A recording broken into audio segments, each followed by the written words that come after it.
I just wanted to quickly go over squat options because not all of us will have a squat rack. Putting your feet shoulder width apart, you might, if you're just getting back into it or starting, you might want to use a box or a bench to make sure safely you're getting down, okay? So your feet are shoulder width apart, weight is through your heels, right? You're gonna come down, pause at the bottom, don't rest though, right? So you're not completely sitting down, it's just a touch. Come up, squeeze those quads as hard as you can. So the squats are very primarily based work for the front part of your leg.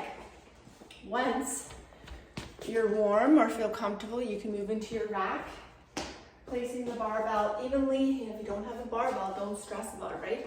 You can just hold dumbbells in your hand, or you can place a dumbbell underneath your chin, keeping the dumbbell above, don't let it drop down, right? So you don't want to be like this. We want to be knee flexing, not hip flexing. Okay, so you're naturally going to lean forward a little bit doing the back squat, but we just don't want the dumbbells to be forcing this kind of a movement. So if you do have a squat rack, you're gonna make sure the bar is even, putting your hands even in the bar. The barbell comes a nice meaty part of your upper back, not on your neck, not down too low, just on the meaty part of that muscle. It'll feel nice and comfortable placing your feet where they're comfortable. There's no rules as to how far your feet need to be apart. I want you to come down nice and slow, hips and shoulders come up at the same time. Squeeze those quads down super slow, super slow. Okay, hopefully you can get your hamstrings parallel to the floor. If you can't, don't stress about that. You'll get there, right? We'll be doing these exercises consistently for a while.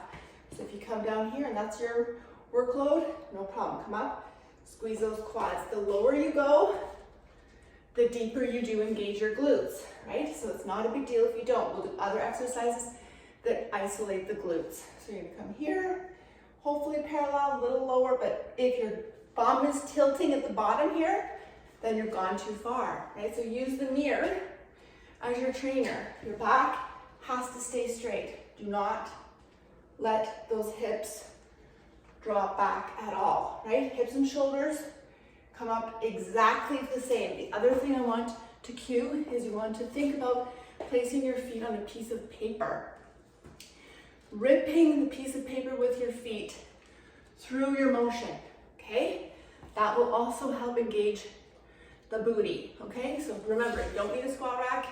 You're just gonna have to keep things a little slower, maybe increase the rep range to get to be a challenge for you, okay? You do not need a rack. Hopefully that helps.